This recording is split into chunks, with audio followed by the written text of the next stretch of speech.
What's up, Laker Nation? Before we jump into today's show, if you want to be featured on our mailbag later this week, 2 ways to do it. Use hashtag Lakers and ask your question that way, or you can use the Super Thanks feature, which donates to the show. And if you do Super Thanks, that is a guarantee to be on our mailbag. So load up those questions, and either myself or Chase Sr. will get them answered for you later on in the week.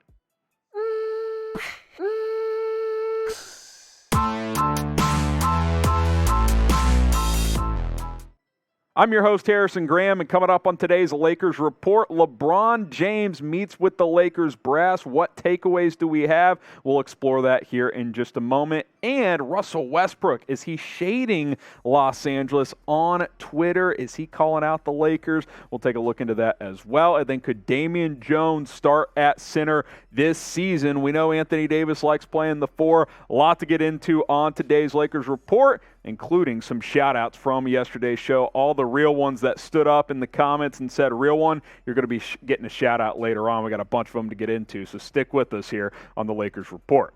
All right, first up, takeaways from LeBron's meeting with the Lakers, as Chris Haynes had a full report breaking this down. Darvin Ham, Rob Pelinka, and Rich Paul were also involved in that meeting, and here are some of the takeaways. LeBron, not sold long-term yet. Obviously, he is eligible to sign that 2-year contract extension, and based on how this meeting went, I don't think he's necessarily going to do that at this point in time. Here's Chris Haynes of Yahoo Sports. While contract dialogue was broached, the majority of the hour-long meeting was about expressing concerns and hearing out strategies and opinions to assure there wouldn't be a repeat of last season's epic failure, league sources told Yahoo Sports. And let me just first say this. LeBron is justified in his concerns. Now, part of this is his own doing because he wanted Russell Westbrook. And I still continue to say that is the biggest issue with the Lakers right now because they have a guy making $47 million this upcoming season, and he is quite simply not a max player that eats up money that could fill 2-3 other roster spots with quality players, but they opted to go that route. That being said, regardless of if LeBron was involved in bringing him here or not, he has the right to be concerned because, let's be honest, we watched last year. That was not a winning recipe to make a run in the playoffs. I understand his concerns. Up to the Lakers to make him feel better about those potential shortcomings. All right, takeaway number 2. The focus is to have the best team possible for this upcoming season. I would say that is also an indication that he's not really thinking about signing that extension right now. His focus is how can we be as good as possible this year, and if that works out, I will re-sign or sign an extension before hitting free agency. That could very much be LeBron's thinking at this point in time. So I'll ask you this question. Will LeBron James sign the extension? Type Y for yes, type in for no. I don't think it's going to happen in the near future based on some of these meetings takeaway notes that we've gotten from Chris Haynes. We'll make this the pinned comment on today's video, and then more takeaways on this meeting coming up after the YouTube bad break. Give me a Y for yes or an N for no. More from Chris Haynes here. James, sources said, drilled home the importance of consistent competitiveness and cohesion, noting that last season's team didn't give themselves a chance on many nights. The focus for the future Hall of Famer is competing every night in order to give themselves a chance to compete for a championship. Darvin Ham agreed with James and reiterated that his main objectives are to hold everyone accountable and foster an atmosphere of selflessness, sources said. He voiced that defensive tenacity needs to be picked up all across the roster and also forewarned that players would have to play new roles, and if he sensed reluctance, he wouldn't hesitate to remove them from the game, sources said. Pelinka made his feelings clear that he wants James to retire as a Laker and promised to provide him with every resource possible to compete for a championship each year he's with the organization. New energy will help. Where's that new energy come from? Darvin Ham, harder coaching, saying, hey, you got to do things like this, do things like that. But the roster is still flawed. I mean, coaching can only go so far in sports. I mean, it's not like college or high school sports where if you just have a next-level coach, that can elevate average to good talent to being great. I don't think that's the case in the NBA. You really have to have talent on the floor. It's as simple as that. And sure, the Lakers do have that. If Anthony Davis can stay healthy, him and LeBron could be a top 10 duo in terms of 2 top 10 players in the NBA together. But you've got the Russell Westbrook problem. You've got depth problems. Talen Horton-Tucker didn't take the step you wanted last year. Do you have enough punch on this roster? I don't know. I don't know if it's as simple as, hey, we got Darvin Ham now, and we're going to be locked and loaded. I don't necessarily view it that way heading into the season. Can you play better than last year? Absolutely. Can you make the playoffs? I don't think there's any question. But is this roster built to win a championship? I'm not sure that it is at the end of the day. Be sure to follow us on Rumble for free and uncensored content here on the Lakers Report. Plus, Rumble's got a ton of other content creators in a variety of categories, whether you like sports, news, politics, tech, business, crypto. They've added new categories recently like cooking and gaming. Whatever your flavor is of entertainment, they're going to have it for you. Plus, we're almost at 3,000 followers on Rumble, so help us out. Rumble.com/LakersTV. If you've already subbed on YouTube, following us on Rumble is another way to support the show. All right. Takeaway number 3 from the meeting. Darvin Ham's offense runs through Anthony Davis. That's what he wants to do. More from Chris Haynes. The first-year head coach said one wrinkle he will implement and stick with is having the offense run through Anthony Davis, and James concurred, sources said. The team has been encouraged with Davis's offseason progression and believe he'll be in optimum shape to avoid serious injuries and carry a heavier load.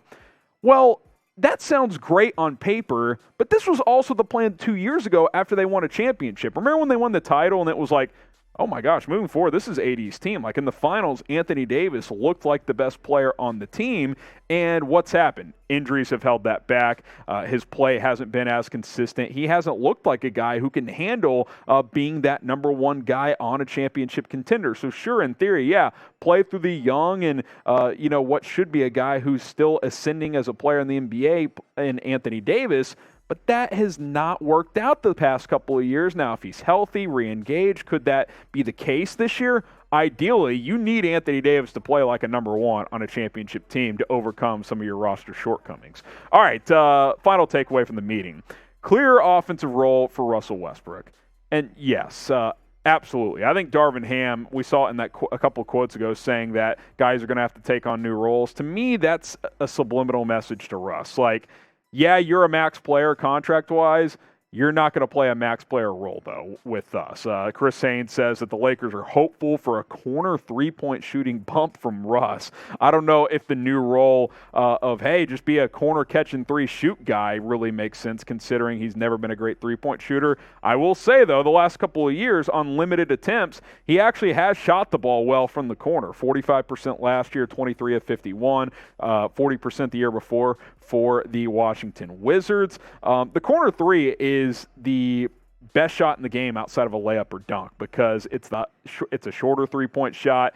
The percentages are higher across the league. If Russ could be a consistent 40+% corner three-point guy, yeah, that can help, but I don't think he's going to be a guy that just sits in the corner either. I will say this, if Russ is here, which trading him is going to be difficult, obviously, his role needs to be altered, and he needs to be more selective as a shooter. He should not be jacking up all these three-point shots. Honestly, the only threes he should take are open corner threes, to be honest. Get downhill, get to the basket, serve as a facilitator at that point guard position. Otherwise, Anthony Davis and LeBron need to be having the offense run through them. Russ cannot be a major factor, in my opinion, as a scorer. Facilitator, yes. Scorer, if he's averaging 15 to 17, I think that's perfectly fine if he's more efficient. More on Russ in a second, but first, if you want a shout-out, send in a super thanks, by the way. That is how you can get on one of our mailbags. Also, want to ask you this question.